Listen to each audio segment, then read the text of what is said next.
down emotionally and things go flat, the pin goes on the collar, under the collar, flat affect, you know, and then you're not really feeling, you feel like the stuffed rabbit in the Velveteen story instead of feeling like the real rabbit, humming and real and alive. We're meant to come from this real and alive feeling in our body, humming our body like that.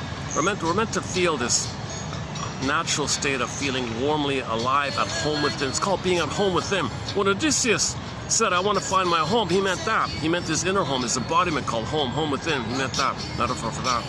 He said a long journey like that, representing the huge gap, okay, between what he needed and what he got from his mother was a huge gap, so his soul flew away very far away. So the symbolization of the feeling of being real and alive is the princess. The princess is called feminine. Feminine represents the moon. The moon is of the still present quality. So they would associate the soul with the moon, and the moon is a still, calm, powerful being kind of presence. Okay, so if you're in your body, it's kind of like the moon, still powerful. So they would call it the beingness, like the moon. So in ancient times, that's the yin, and the yin yang in the Tai Chi symbol, that's the yin part. That's the yin part. Okay, so you're meant to come from this beingness quality.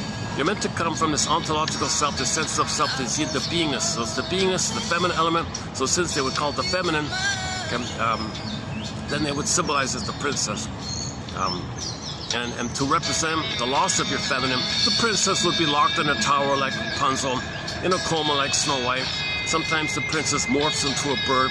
Remember, in the primary mentation, in that original way of thinking, there's no like normal conscious logic. There's no time in it. It's timeless, thinks in flip-flop, 8 elements, thinks in images going to morph and flip and twist and up and down. It's a magic mirrors and Never Never Land. This kind of mentation like that. So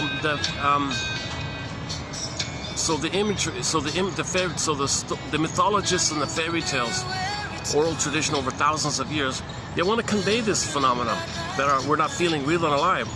So how do we represent the exiling of our princess? The princess means the soul.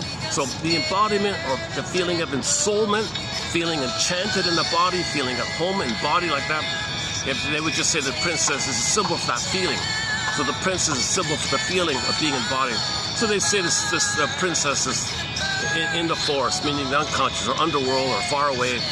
Now to convey, sometimes there's a real severe trauma and the soul of a person is afraid to come back to us because the person may identify with the aggressor and the soul is afraid of us. Our own soul is afraid of us. First, our soul was afraid of our mother, so it flew away. We became the mother, now it's afraid of us. So now our soul has to go further and further away. So they would say the princess morphs into a bird and flies away. The princess morphs into a fox or a bear and runs away. Go, I know not